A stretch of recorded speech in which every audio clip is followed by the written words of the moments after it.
yo kuba dusoma ku mazi kabisa reka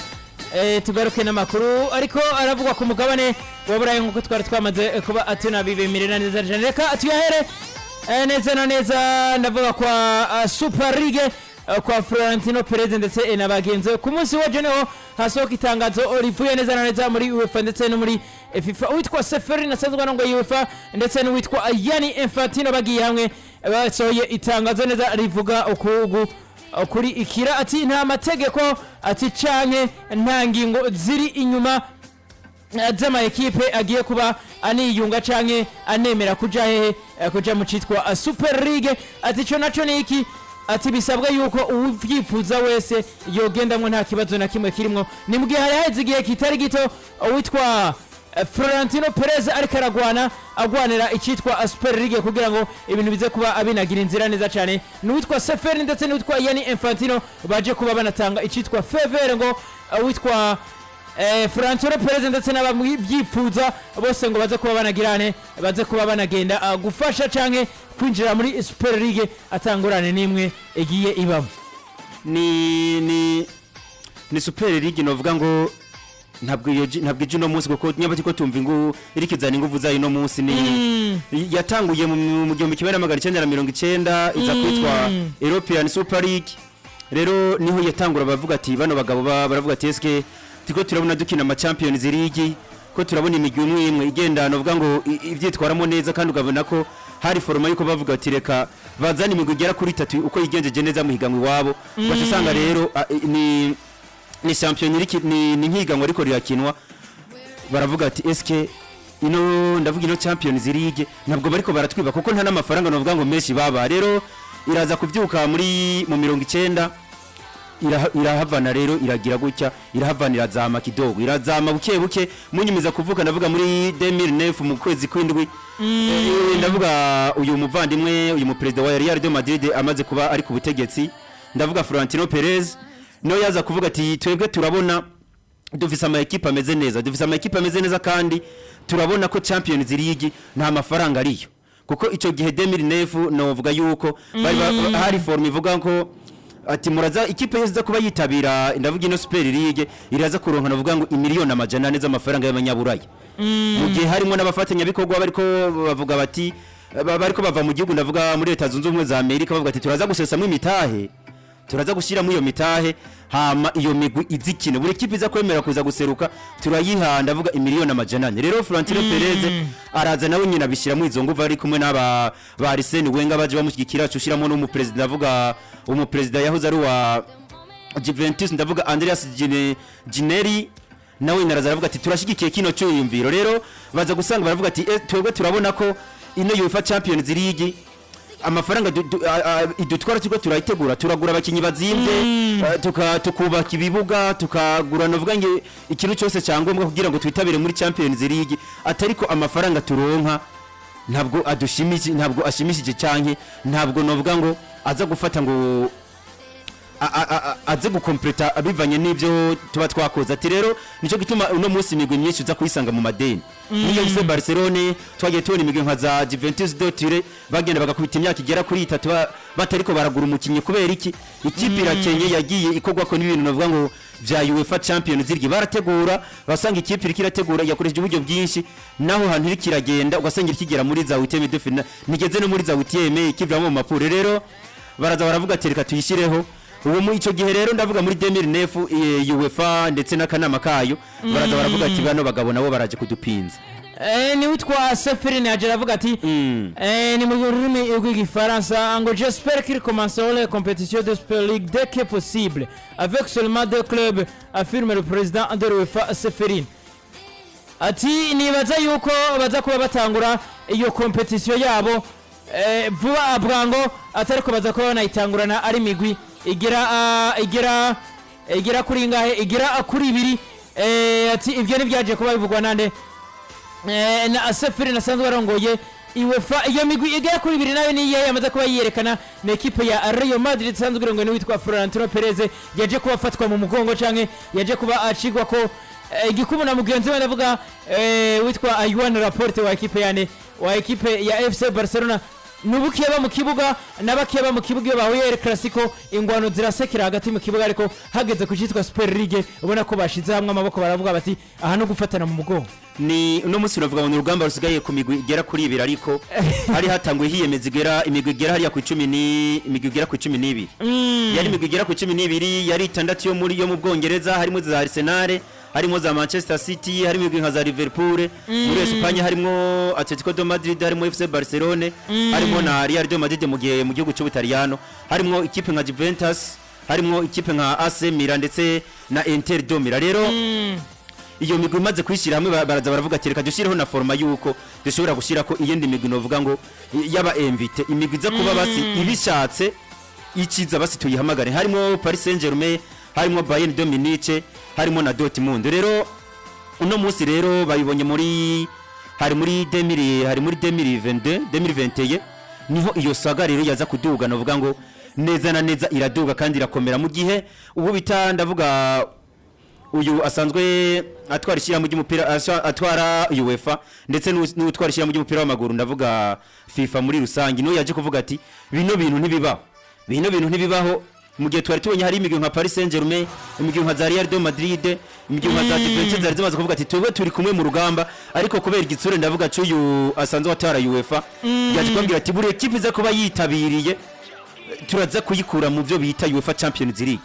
turaza kuyifatira ibihano baza kwisanga ama equipe yose azagenda ava mu imwe baza gusanga hasigaye ino kipe yande ya FC Barcelona na Real de Madrid rero ni baraza baravuga ati twebwe ibyo dukora ibintu tuzi na Florentino Perez no kugira ngo ni c'est un politicien kandi n'umuntu yize ibintu bya droit nanabonye ku munsi waje ariko asigura kabisa una n'umuntu afise ubwenge cyane kandi ariko akora ibintu azi rero iyo migwi imaze kuvamo kubera igitsure cy'umuperezida wa UEFA cha Seferin baraza baravuga ati imigwi ya FC Barcelona na Real de Madrid baravuga ati twebwe iri no hangiro ni giwacu ati ntituriva ko kabisa no musaza Florentino Perez araza telefone ubita Yuan Laporte aramubwira ati musaza ngiyi project ngiyi kandi iyi project turabafise kabisa uno ba Seferi turabafise rero urubanza rwabo barujana muri sentare ndavuga muri sentare ya Union Européenne ku munsi wa hirya niho baza gucika urubanza babwira ati kabisa mwebwe UEFA Champions League ndetse na FIFA nta burenganzira mufise bwo guhagarika rino higana nabo ubwabo baje kuba banavyemera kuko yaba Seferi yaba ndavuga witwa Yani Infantino nabo baje kuba banabishira ko igikumu baravuga bati twe nabwo natwe twiye kuba tunabafatira ibihano yaje kubona abananyamwijambo yaje kubona ashikiriza ndavuga witwa Seferi yaje aravuga ati nous ne serons pas de les arrêter ils peuvent créer tout ce qu'ils veulent laissez-les le faire ati iyi ni football ati nituza kuba tunabahagarika ati ibyo baza kuba bakora ati baraza kuba barashaho ibyo baniyumvira ati bareke banabikore arazara abana ati ngo j'espère seulement qu'ils comprennent ce qu'ils font rappelez-vous que le football n'est pas à vendre ati nizera yuko bazi ibyo bariko barakora atari ko banibuka yuko football atari yigurishwa urumva n'amajambo yaje kubashikirirwa n'uwitwa Seferin yaje kubona abandanya avuga ati ngo j'ai vu les pistes de presse de sporteurs anglais rappelées comme la Ligue Zombie ngo c'est proche de Noël ils ont vu une boîte sous le sapin et ont commencé à célébrer mais quand ils ont ouvert la boîte ils ont réalisé qu'ils n'avaient pas de grandes choses ati naje kuba mbona ibinyamakuru bimwe na bimwe mu gihugu cy'Ubwongereza ati biza bivuga yuko ari Ligue Zombie nyene ibintu by'ibizombi nyene abasanzwe bakona amafilm basanzwe babizi ati ariko ati baje kuba banibaza ati turi mu misi ya Noel ati bibaza ngo ni kado ya Noel tugiye kuba tunaba ati batangura kuba banaryoherwa imbere ko banafungura izo kado za Noel ariko bagiye gufundura basanga nta kintu cha grave kirimo ati kuko baje kuba banisanga imigwi nka yose ubwayo irikiza kuba inabatera kabiri uno mugabo ariko asamba y'ubusa niko novuga kuko inde uyu ndavuga Seferin kuko ndavuga nyamba twabonye hasigaye imigwi igera kuri 2 ya FC Barcelona na Real de Madrid umenye ko imbere yaho hari imigwi yari yamaze kuvyemera ndetse hariho bariko baravuga ati turaza kugenda hehe turaza kuja no muri Arabie Saoudite turaza kuja no muri Amerika hasanzwe hava n'iryo shirahamwe rije kubifata mu mugongo dushire mu yandi ma equipe uze gusanga ni higanwa rigeze bariko buno musi bariko barokuma kuma equipe agera kuri 36 rero ndavuga yuko twagiye turabona aba president benshi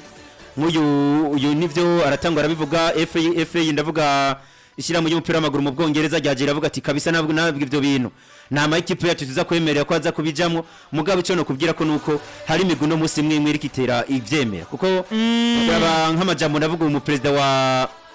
Napoli mu Butaliyano yakoze ati twebwe kabisa twe turi tayari atabwo ngiye ati ngiye kuba ndanarondera n'abandi abanyamitaye banatandukanye ati kugira nabo tubumvishe ukuri ibintu biza kuba binakogwa urumva nabo witwa Di Laurentiis nawe yamaze kuba yiyunga n'uwitwa Laporte yongera yiyunga n'uwitwa Florentino Perez kandi rero umenye ko hariho n'iyindi migwi hariko haranuganurwa nk'iya Olympique de Marseille ariko Olympique de Marseille zariyo za Monaco zozo zamaze kuba zibitera ivyatsi kabisa ari migwi kandi hari yaza kubona igaruka kuko nyamba babe hari yaso muri yaridi muri yaridi ikipe zo kuba yemeye kuja mu bare kubita muri yaridi wamanyabura abwira ati genda utegure urumva bati genda utegure ngo uyu muri yaridi uze kuza umeze neza rero ndavuga ati ni championnat iza kuza izanye uburemere kuko iyi no champion ikaza kwemegwa UEFA Champions League turaza kuyibura ni n'amajambo atari make ariko agenda avugwa n'abana bariya nyuma yaho witwa Florentino Perez aje akavuga ati twashimye bimwe by'imva mutima ati icaje kuba kiva canke icaje kuba kinashikirizwa na UEFA ati rero natwe tugiye kuba tunategura ivyacu kugira ngo tubitegure bize kuba binameze neza cyane yaje kuba yunganirwa na mugenzi we navuga Yohana Laporte ati ni decision nziza cyane UEFA baje kuba barafata ati kuko natwe baraza kuba binadutuma ati dutegura football iri moderne iri muri bya bihe tuba tunagezemwo tuba turimo neza cyane ni ikintu cyaje kwashira ginashikirizwa n'uwitwa Yohana Laporte mugihe witwa Di Laurentiis nawe yaje kuba avuga ati nandigiye kuba niyunga namwe ati kandi ngiye kuba ndondera n'abandi banyamitaye canke abandi ba entrepreneur nkatwe ati babizemwe kugira ngo ibintu bize kuba binagenda neza cyane urumva n'aba president b'ama equipe amwe namwe ndavuga Real Madrid FC Barcelona ndetse na Napoli ubona ko bariko bavuga bati twe natwe turagomba kuba tunagirane ati turagomba kuba tuniyunga kugira ngo ibintu bize kuba binagenda bimeze neza cyane ni irigamo rya Major League Soccer hariya kwa Lionel Messi ni igera kuri 15 muri Conference Est ndetse na 15 muri Conference East bakabwira ati rero n'imigwi uraza kuza ukine champion ihera ariko ntabwo uza kumara kuza kuguma wisanga ngaha rero baranavuga ati reka ibyo babigize muri 2020 babigize muri 2020 baravuga ati tugira dukreye imigwi igera ku 18 kandi kuriya kuntu urana nko mu Bufaransa kugira ube qualifier muri Champions League haba qualifier imigwi igera kuri ingahe igera kuri 2 igera kuri 2 wa gatatu gacha muri barrage no mu Bwongereza haba qualifier imigwi igera kuri ingahe kuri 3 wa kane ugije kujamo vuba rero baravuga ati reka rero natwe dufate imigwi inine dufate imigwi inine mu championnat ize yitabire kandi tugaje tugira guke tukagabura novuga ngo tukayigabura mu mice tugafata tugagira umuce w'imigwi ikomeye kuko ntibofata nk'imigwi nka Borussia Dortmund cyangwa umugwi nka Zarire baze kushiramo na za Barcelona uza gusangira uwo mugwi nka Lille utashi hakiri kare bavuga ati reka dufate tugabure mu mice dufate imigwi ikomeye tuyishire hamwe dufate imigwi idakomeye tuyishire hamwe dufate novuga ngo buri buremere bw'umugwi canke buri bushobozi bw'umugwi dufate imigwi isa nk'iyingana tuyishire hamwe rero iyo UEFA iza kubona ivuga ati hari hamaze kwemera imigwi hari igera ku 12 za Paris Saint-Germain zarizemeye za Atletico de Madrid zamaze kuvyemera ariko no munsi rero n'ikintu kubwira ngo ni tuvugana imigwi imaze kuvyemera n'imigwi igera kuri 3 imigwi igera kuri 3 ni Barcelona Real de Madrid ugatereka ko ni Napoli n'ubundi nk'iki Di Laurentiis kabisa ati je nta mpamvu yo kwiteranya n'aba ni barondere umugumwe urazi ni barondere umugumwe bace batera bahera muri demi finale bace bahera muri demi finale urana kuriya kuntu za super inoti equipe ya Napoli bace babanza bayinyagiza muri yari bace bana ku isoko igiye gukora urama equipe atangura kuvyemera ngaho uraye inyuma yo kuva mu basanzwe barongoye imigwi byatandukiye n'abamenyereza ndavuga hagati y'uwitwa Pep Guardiola ndetse n'uwitwa Carlo Ancelotti nibo bamenyereza bamaze kuba bafata iya mbere mu kugira ico bashikirije kwitwa Super League uwitwa Pep Guardiola nyuma yaho equipe ya Manchester City vuze ati twe ntabwo tuza kuba dushinguka ku ngingo twaje kuba tunafata 2020 ati twitandukanije complètement kabisa 100% na Super League ati rero Pep Guardiola aje aravuga ati equipe yanje ya Manchester City itandukanye na Super League ati naje murumva yuko namaze kuba nitandukanye na Super League ati ariko muri ico gihe ati mutaza kuba munanyumva nabi ati sinze kuba mbura akazi ati Super League ati nivyo ni cyumviro cihiza ati ariko ntimuze kunyima akazi muri Man City yabivuze ati abyikura nimuze kunyima akazi muri Man City ati kandi ko mvuga ikintu ko ndakibona ati Super League ni ikintu ciza ati kubera iki ati ntabo kiza guhadikiriza ati kiza mwubwo ishaka none uburyo nanje ati ndacane muri Man City kandi amasezerano ndayubahiriza ati mutanyima akazi ndacabashaka baso jeuza akabazo mfise ubundi bemeye umuri yari kuri equipe za kuvyemera kandi tukabona yuko hari imikipe ngaha yakubiswe n'ubukene hari imigwi ngaha hari imigwi novuga ngo ngaha iriko irabura n'amafaranga yo kugura abakinyi canke yo gusanura ibikini ugasanga yindira ikigo kwa ko na fair play financier nkiza twarabonye ibihano kwa Chelsea bishobora kuza mu yandi ma equipe ariko tukabona yuko nivyo FIFA na kirikira bivuga ko ntabwo irikira bihagara kuko bariko bavuga ati Muse yavuze ati ni uburenganzira bwabo nibaze babikreye tukabona indi migwi nayo irikimanika amaboko bino bintu ntabwo mbona yuko harimo politiki iteye ubwoba birashobora kuba nabyo binahagazemo ariko nyine reka tubirindire nibishasha biriko biraza ariko biza kuba binatugira ico bidusigiye n'uwitwa Carlo Ancelotti nawe yaje kubagira icashikirije ati cette décision est importante pour le football. Certains clubs ne sont pas convaincus, mais je pense que cela peut être une chose positive pour tout le monde. Le fait qu'il n'y ait pas de monopole sera positif. Ngorta nous dira si c'est une bonne chose. Et je l'avoue ati iri nguyingingo ati ningingo nziza cyane muri football. Ati ama equipe amwe namwe ati ntarashobora kuba anyugwa niyo ngingo atariko nibaza yuko ishobora kuba ari ingingo nziza ati kuri bose ati rero ati igituma mvuga ko ari ingingo nziza le fait qu'il n'y ait pas de monopole sera positif mugihe atanumwe arimo akantu kagahato ati umwe wese azoza abijemwo kubwo gushaka kwiwe ati navyo nibaza ko kiza kuba ari n'ikintu ciza cyane ati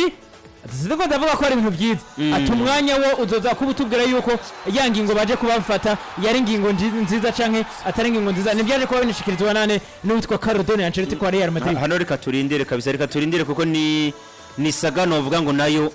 irakomeje ku mugabane wa Burayi kandi ikigenda ivugisha abamenyereza abakinyi aba president b'imigwi rero ni ikintu cyo kurindira kuko nyamuna musiko tubabona ikintu gishikikiye na FC Barcelona kuko FC Barcelona ndetse na Real Madrid bo bari kubavuga ati eske tugwe turahagaze kandi nikidutera nayo manyama nuko iniyo Champions League mu gihe boyitunganya twe tutarimwo baraza guhomba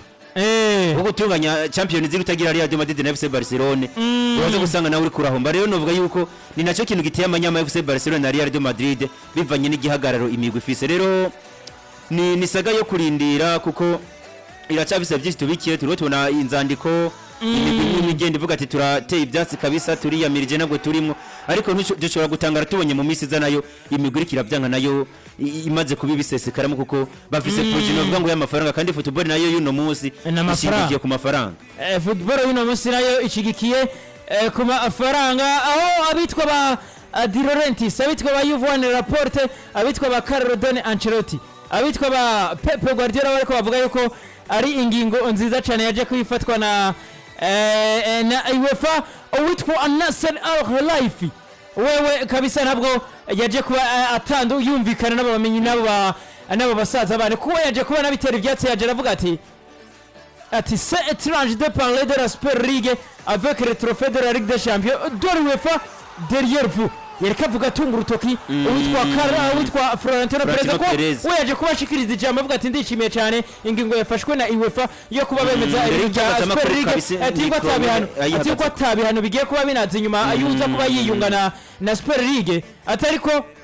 inyuma yiwe hari neza na neza ndavuga icitwa ibikombe 14 vya UEFA Champions League yaje kubatwara na equipe ya Real Madrid witwa Nasser Al-Khelaifi ati ntibinumvikana ko ushobora kuvuga uri inyuma yawe ari ibikombe vya UEFA Champions League ukaza kuvuga Super League hariya bafise ubwo nuzi ko Khelaifi we bafise ukuboko muri UEFA ari Khelaifi bafise ukuboko muri UEFA n'aba Zefere rero ndavuga ati ni ikintu cyo kurindira kuko nyamba turwo nibyo ibikombe 14 yaje gutanga ikiganiro navuga ngo abantu bose buri muntu wese yararindira ijambo riva kwande kwa Florentino Perez ndetse no kwa Yvan Laporte rero yaje ari babwira ati twebwe kabisa nta nubwo badufise kandi projet yiwacu irakomeje niturota kuyivamwo kandi turanizera ko n'iyindi migwi izoza rero ikintu novugana nuko nari nakivuze ni kukwishimiriza nyene bino bikombe bafise kuko nuza gufata ikipe ifise ibikombe 14 ugifatira ibano ntiyitabire ico bita hariya mu UEFA Champions League abafatanyabikorwa ya Madrid TV araza gukuramo imigabane yayo kuko gukina Champions League utagira ikipe nka Real de Madrid ikipe nka FC Barcelona uraza gusanga nawe uri kuratakaza visibility. Rero ni na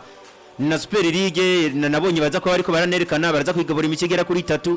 bayerekane ku buntu ntiza kugurwa ku Madrid TV. Novuga yuko ibiri na advantage kandi ni na konkira novuga ni numukonkira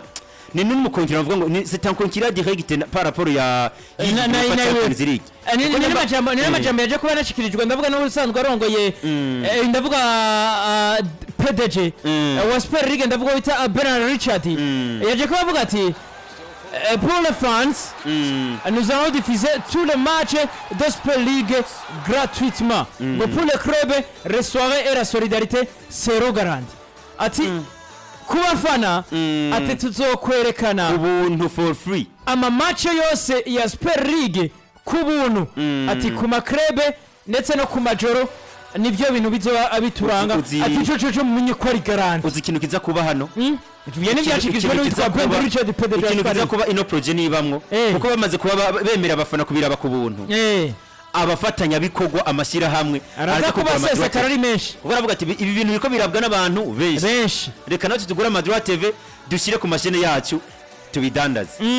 rero ngaha UEFA Champions League kabisa barayikubita hasi UEFA Champions League kabisa ishobora kwisanga nayo